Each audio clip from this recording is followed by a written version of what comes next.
بسم اللہ الرحمن الرحیم۔ السلام علیکم اسٹوڈنٹس، آپ کو باکمال اردو چینل پر خوش آمدید۔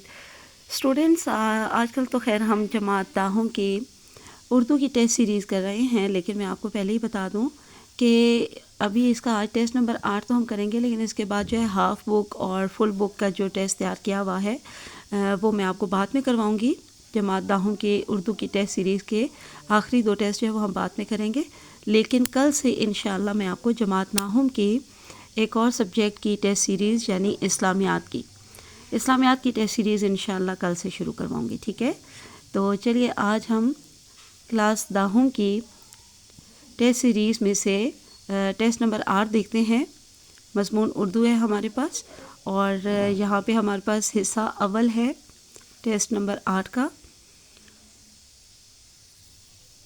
اور حصہ اول جو ہے وہ کثیر الانتخابی سوال جو آپ پر مبنی ہوتا ہے۔ یہ آبجیکٹیو پارٹ آپ کو پہلے دیا جاتا ہے، اس کو سالو کرتے ساتھ آپ نے 20 منٹ کے اندر جو ہے یہ ناظم مرکز کے حوالے کر دینا ہوتا ہے۔ اس میں آپ نے بالکل بھی کٹنگ نہیں کرنی ہوتی ہے، کاٹ کے دوبارہ نہیں لکھنا ہوتا ہے، نہ ہی آپ نے کوئی وائٹنر وغیرہ استعمال کرنا ہوتا ہے، ایسی کسی چیز کی بھی اجازت نہیں ہوتی ہے، کوئی انک ریموور نہیں، کچھ بھی نہیں، ٹھیک ہے؟ اور نہ ہی یہ کہ آپ لوگ لیڈ پینسل سے جو ہے وہ فل کرو ببلز کو، بالکل بھی نہیں، وہ ایکسیپٹیبل نہیں ہوتی ہے، اور نہ ہی اتنا ٹائم ہوتا ہے کہ آپ پہلے لیڈ پینسل سے کر لو اور بعد میں اس کو نیٹ کرتے رہو پین سے، ٹھیک ہے؟ اچھی طرح چاروں آپشن کو پہلے آپ دیکھ لیں اسٹیٹمنٹ پڑھنے کے بعد، تو اس سے ریلیونٹ جو ہے وہ آپ کے اپنے علم اور آپ کے ذہن کے مطابق جو درست آپ کو آپشن لگے تو اس کو پین سے ہی ڈائریکٹلی بہت اچھی طرح سے پراپرلی آپ نے اس کو فل کر دینا ہے، اس کے کریکٹ آپشن کے ببل کو، ٹھیک ہے؟ تو 15 MCQs ہوتے ہیں یہ حصہ اول میں۔ تو چلیے اب ہم دیکھتے ہیں۔ سوال نمبر 1 ہوتا ہے ہر جز کے اوپر دیے گئے درست دائرہ کو پر کریں۔ تو پہلا ہمارے پاس یہاں پہ اسٹیٹمنٹ جو ہے وہ دیکھتے ہیں، یعنی پہلا ہمارے پاس جملہ ہے کمرہ آئینے جیسا چمک رہا ہے۔ میں نے انڈر لائن بھی کر دیا لفظ جیسا، تو جیسا سے آپ نے جو ہے وہ پوائنٹ آؤٹ کرنا ہے۔ جیسا کس میں استعمال ہوتا ہے؟ یہ ایک حرف تشبیہ ہے، تو یہ تشبیہ میں استعمال ہوتا ہے، ٹھیک ہے؟ تو اس لیے قواعد کی روح سے یہ کس کی مثال ہے؟ یہ جملہ یہ تشبیہ کی مثال ہے۔ نمبر 2 غم کھانا۔ قواعد کی روح سے کیا ہے؟ غم کھانا کیا ہوتا ہے؟ کیا سچ مچ میں ہم غم کو کھاتے ہیں؟ نہیں نا، تو یہ کیا ہے؟ محاورہ ہے، ہم محاورتاً یہ بولتے ہیں، ٹھیک ہے؟ غم کھانا ایک محاورہ ہے۔ آپشن بے کریکٹ ہے۔ اس کے بعد نمبر 3 دیکھیے، مندرجہ ذیل میں سے جملہ خبریہ کی قسم کون سی ہے؟ اب پہلا آپشن ہے جملہ فعلیہ، جی بالکل یہ جملہ خبریہ کی قسم ہے، اسی لیے جملہ فعلیہ خبریہ پورا اس کو کہا جاتا ہے۔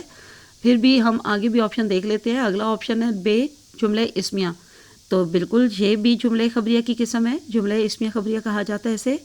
اب ہم نے 2 ببلز تو فل کرنے نہیں، آگے دیکھتے ہیں۔ تو آپشن جیم ہمارے پاس ہے الف اور بے دونوں، تو اس کو ہی اس کے ببل کو ہم فل کرنے سے پہلے چوتھا بھی دیکھ لیتے ہیں جملہ انشائیہ، تو نہیں یہ تو نہیں ہے، تو یہ ہاں یہاں پہ ہمارے پاس آپشن جیم کریکٹ ہے، الف اور بے دونوں، تو آپ نے آپشن جیم کا جو ببل ہوگا پراپرلی فل کر دینا، ٹھیک ہے؟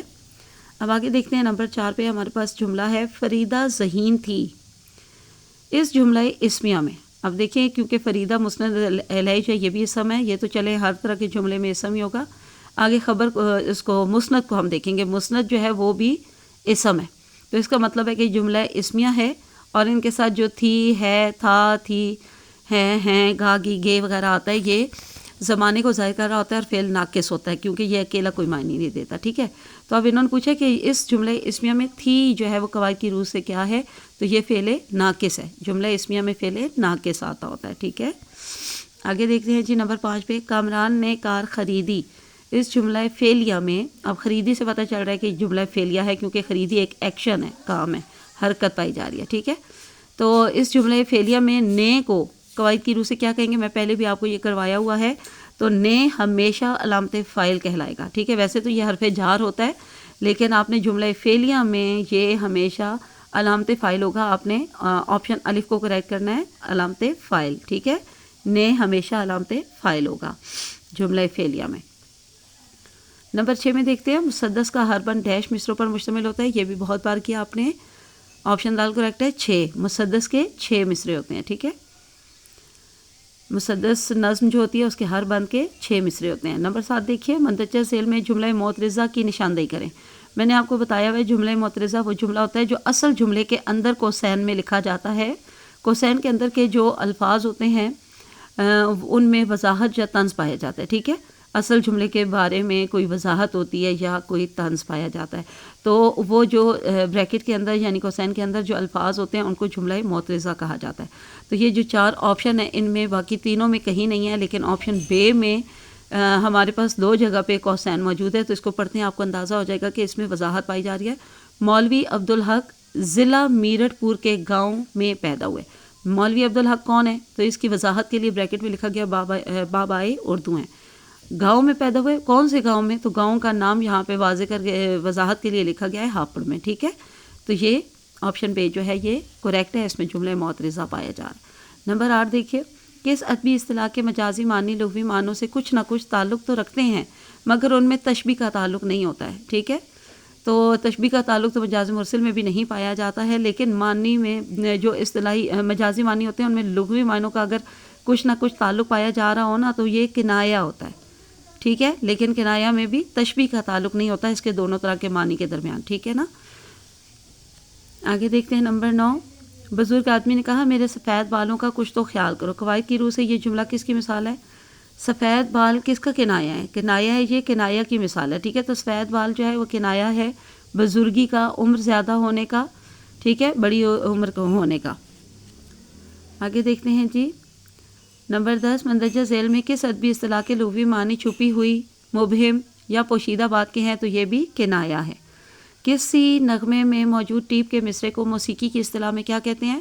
انترا یا مکھڑا کہتے ہیں، ٹھیک ہے۔ ٹیپ کے مصرے کو یا ملی نغمے کو، ملی نغمے کا دوسرا نام بھی یہ ہوتا ہے انترا یا مکھڑا۔ تو کسی نغمے میں، تو یہاں پہ ملی نغمہ ہی مراد ہوگا۔ کسی نغمے میں موجود ٹیپ کے مصرے کو موسیقی کی اصطلاح میں انترا یا مکھڑا کہا جاتا ہے۔ آگے دیکھتے ہیں، دوہے کی صنف عام طور پر کتنے مصروں پر مشتمل ہوتی ہے؟ 2، اس کے نام سے ہی ظاہر ہے یہ 2 مصروں پر مشتمل ہوتی ہے۔ آگے دیکھتے ہیں جی مرثیہ کس زبان کا، کون سی زبان کا لفظ ہے؟ یہ پہلے بھی ہم نے پڑھا ہوا ہے، عربی زبان کا لفظ ہے۔ آگے دیکھیے نمبر 14 پہ ہے کہ فارسی، ہاں جی سوری بلر ہو گیا تھا، اچھا، فارسی زبان میں قصیدہ کو ڈیش بھی کہتے ہیں، چامہ کہتے ہیں، ٹھیک ہے، چ الف چا میم ہما، چامہ کہتے ہیں، ٹھیک ہے۔ اس جیسا ملتا جلتا یہاں پہ یہ جامہ لکھا ہے تو کنفیوز نہیں ہونا ہے، یہ نہیں ہے، چامہ ہے۔ نمبر 15 پہ ہے ربائی کون سی زبان کا لفظ ہے؟ تو یہ عربی زبان کا لفظ ہے۔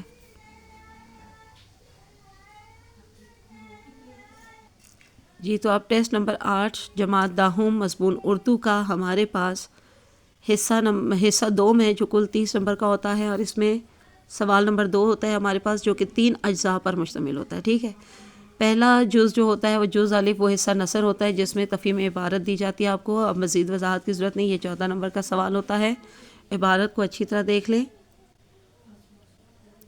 پھر اس کے نیچے دیے گئے یہ سوالات دیکھیے، ان کے جوابات آپ نے اپنی درسی کتاب میں یہ عبارت ڈھونڈ کے نا تو یہاں سے دیکھ کر سوال آپ نے ویڈیو سے تو ان کے جواب ضرور لگانے ہیں، یہ ضرور پریکٹس کریے گا، اور بہت غیر ضروری تفصیل کے ساتھ اور لمبے لمبے جواب نہیں لکھنے ہوتے، ٹو دی پوائنٹ جواب دینا ہوتا ہے، ٹھیک ہے۔ 2 سے 3 سطر کا جواب کافی ہوتا ہے۔ 14 نمبر کا یہ سوال تفہیم عبارت کا، اب آگے دیکھتے ہیں سوال نمبر 2 کا بے جز، جو کہ تفہیم اشعار ہوتا ہے، یعنی کہ حصہ شعر کہا جاتا ہے اس جز کو۔ یہ 10 نمبر کا ہوتا ہے، اس میں 5 جو اوپر آپ کو اشعار دیے جاتے ہیں ان سے متعلقہ آپ کو 5 ہی جو ہے وہ سوال دیے جاتے ہیں نیچے، تو وہ آپ نے ان کا جواب جو ہے وہ ان اشعار کے مفاہیم اور تشریح کے مطابق جو ہے سوچ سمجھ کر لکھنے ہیں، سادہ اردو نثر میں۔ آگے دیکھتے ہیں سوال نمبر 2 کا ہی جیم جزو ہے، جس کو حصہ قواعد کہتے ہیں، کیونکہ اس میں قواعد یعنی کہ گرامر کے ٹاپکس پر جو ہے آپ کو سوال بنا کر دیے جاتے ہیں، ان کی تعریف، ان کے معنی، ان کی تعریف کے ساتھ مثالیں وغیرہ آپ سے پوچھی جاتی ہیں، تو یہ بہت اچھی طرح سے آپ نے تمام ٹاپک جو ہے وہ تیار کرنے ہیں۔ یہ والا حصہ قواعد جو ہوتا ہے یہ 6 نمبر کا ہوتا ہے، ٹھیک ہے۔ ان تینوں حصوں کے صرف آخری سوال میں آپ کے پاس چوائس ہوگی، باقی اوپر کے سارے سوالات جو ہے وہ لازمی ہوں گے۔ اب ہمارے پاس جماعت داہم مضمون اردو کا جو ٹیسٹ نمبر 8 ہم دیکھ رہے ہیں، یہ ٹیسٹ تو میں کہہ رہی ہوں لیکن پورا فیڈرل بورڈ کے پیپر پیٹرن پر بنا ہوا ایک پورا پیپر ہی ہے 75 مارکس کا، اور تینوں حصوں پر مشتمل۔